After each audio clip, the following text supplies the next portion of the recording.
constante dans ma vie. J'étais à la fois militant associatif et militant politique et j'ai toujours veillé à ne pas être que l'un ou que l'autre.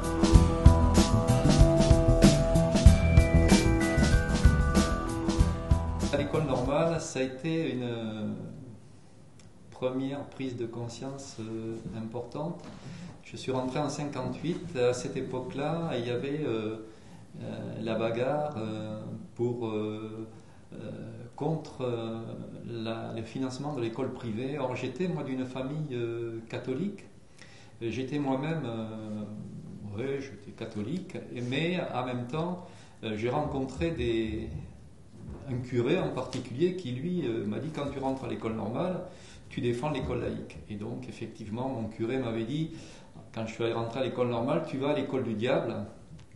Et donc moi je suis allé à l'école du diable et en même temps je me suis battu pour l'école laïque et toute ma vie je me suis battu pour l'école laïque.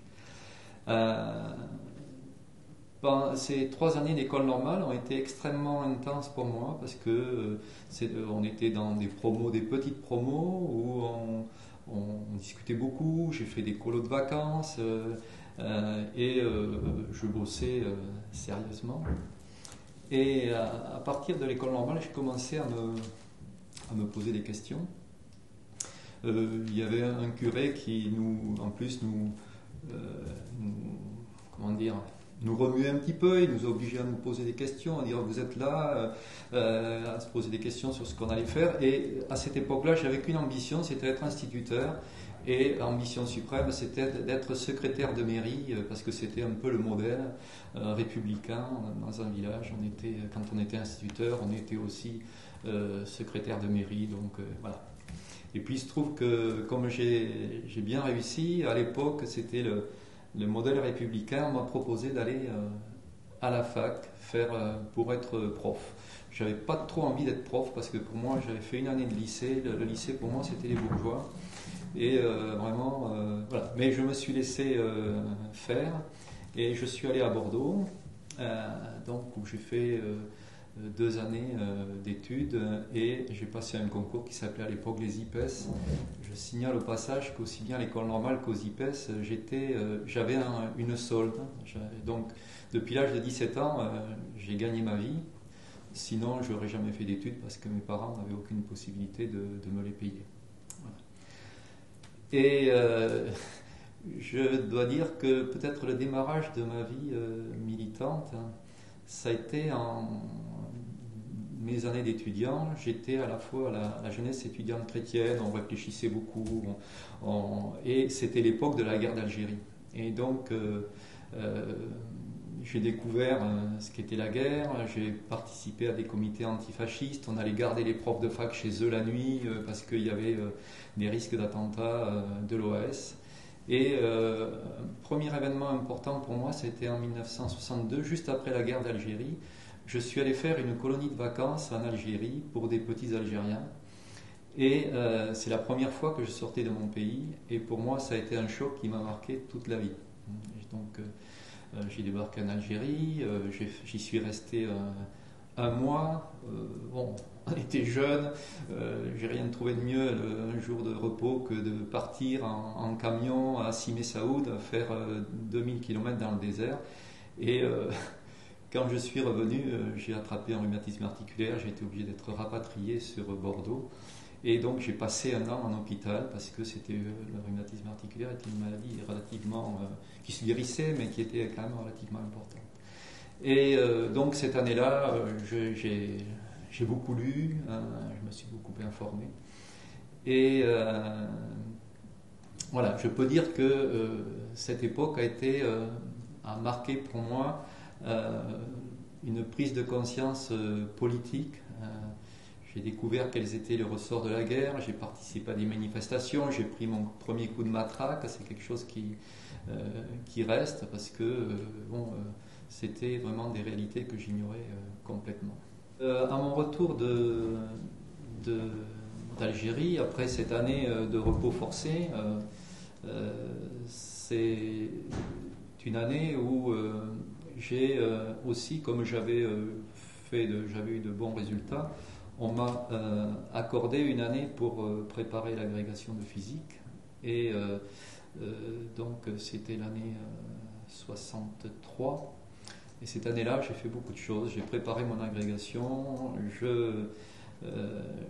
je me suis marié, et l'année d'après, j'ai fait un enfant. Voilà, donc ça a été une espèce d'accélération. Et j'ai donc commencé ma vie professionnelle en 1966.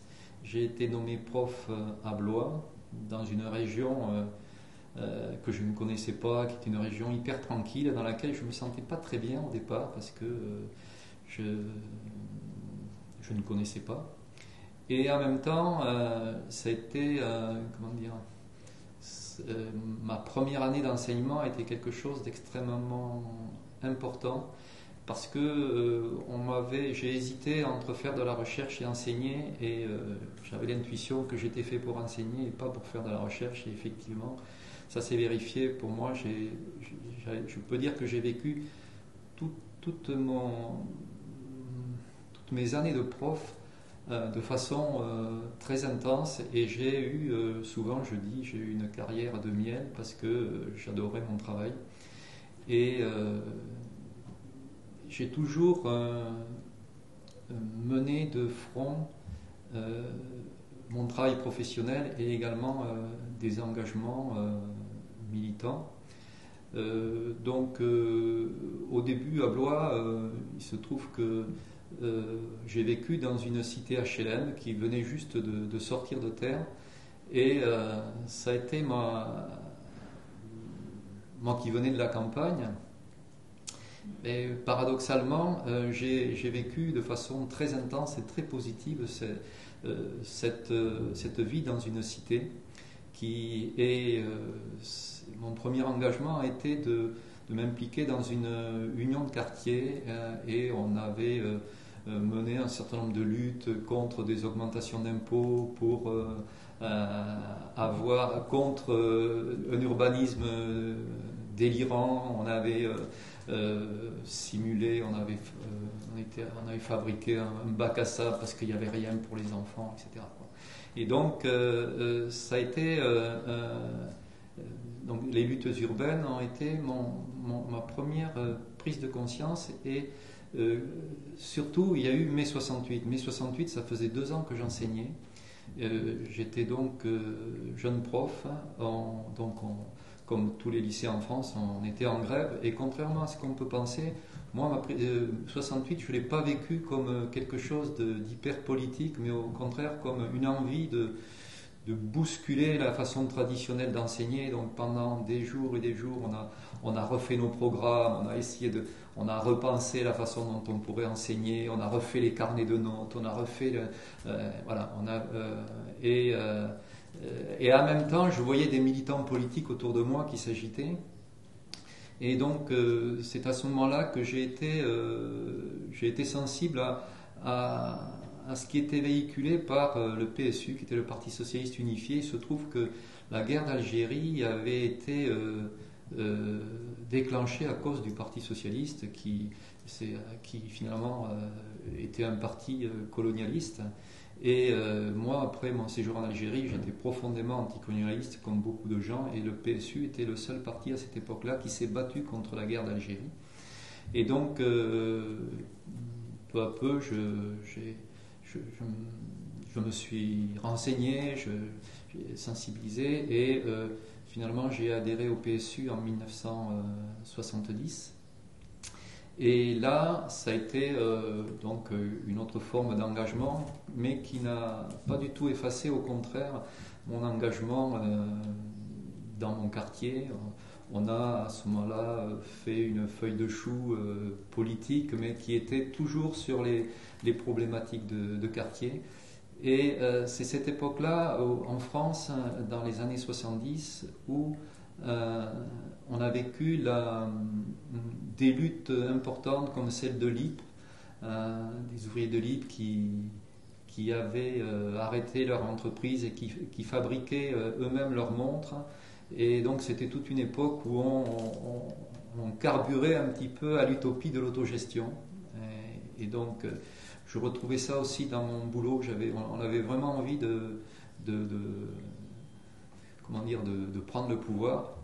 Et juste, c'est une anecdote, c'est à cette époque-là que j'ai rompu avec l'Église. Ce qui est marrant, c'est que dans ma paroisse, il y avait un prêtre qui est parti parce qu'il s'est marié avec une bonne sœur. Et nous, on est allé voir l'évêque, on lui a dit, écoutez, pas de problème, nous, on n'a pas besoin de curé, on peut s'occuper de la paroisse sans lui, quoi. Évidemment, on s'est fait jeter. Donc, à ce moment-là, j'ai compris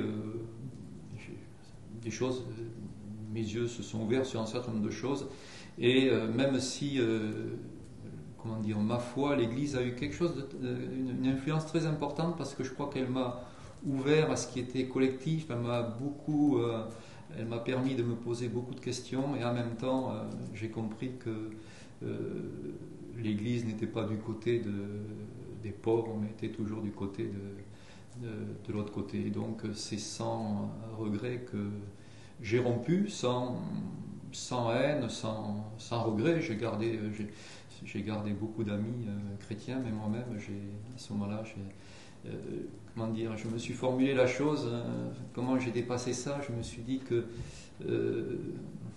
Dieu, il était là-haut, et que je n'avais aucune envie de faire confiance à quelqu'un qui était là-haut, et que Dieu, il fallait le construire, quoi. C'était nous, c'était l'humanité qui devait se prendre en charge, et qui devait, en gros, je me suis dit, Dieu, il est à faire, quoi. Dieu, c'est pas lui là-haut, c'est nous qui allons le faire sur terre.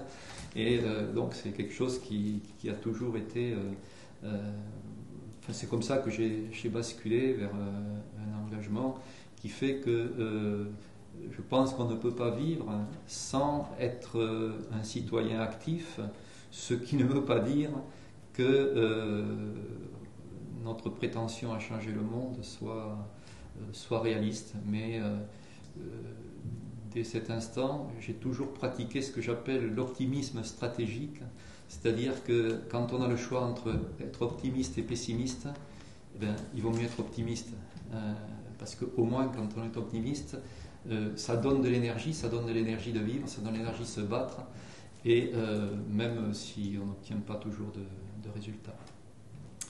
Voilà, donc à cette époque-là, 68 a été un ressort extraordinaire, parce que on s'est rendu compte qu'on pouvait faire sauter des barrières. C'était l'époque où des gens partaient vivre en communauté, etc. Moi, je suis resté toujours finalement peut-être assez traditionnel. J'ai vécu en famille, j'ai eu 3 enfants, mais j'ai toujours gardé une certaine continuité, une certaine stabilité dans ma vie. Et je me suis de plus en plus impliqué politiquement, syndicalement. Et à cette époque, j'étais donc au PSU. Et ce qui était intéressant dans ce parti, c'est qu'on était extrêmement libre. C'était pas du tout bureaucratique. On avait des débats sans fin, mais on se sentait très libre. Voilà. Donc mais jusque-là, je me suis pas, comment dire, j'étais militant politique pendant 2 ans, au moment où il y a eu une crise au PSU, des gens sont partis au Parti Socialiste, et à ce moment-là, je suis devenu pendant 2 ans le secrétaire fédéral du PSU du Loir-et-Cher, où j'habitais. Et puis, donc ça a duré jusqu'en 78. En 78, on avait décidé avec ma femme que quand on aurait notre dernier enfant serait en âge de retourner à l'école, qu'on laisserait Blois et qu'on demanderait une mutation. On ne savait pas trop où, et finalement, comme ma femme était charentaise, en 78, j'ai demandé ma mutation pour Angoulême, que je n'ai pas eue. Ma femme a été mutée, et donc moi, pendant 1 an, en 78, je faisais la navette, je me suis mis à mi-temps, et j'ai jamais été aussi heureux de ma vie, parce que je travaillais 2 jours par semaine, et le reste du temps, je m'occupais de mes enfants, je me suis occupé de faire des travaux dans une vieille maison qu'on a achetée. J'allais me promener en ville tranquillement, ce qui ne m'était pas arrivé depuis longtemps. Voilà. Et c'est à ce moment-là que j'ai pris contact avec Angoulême.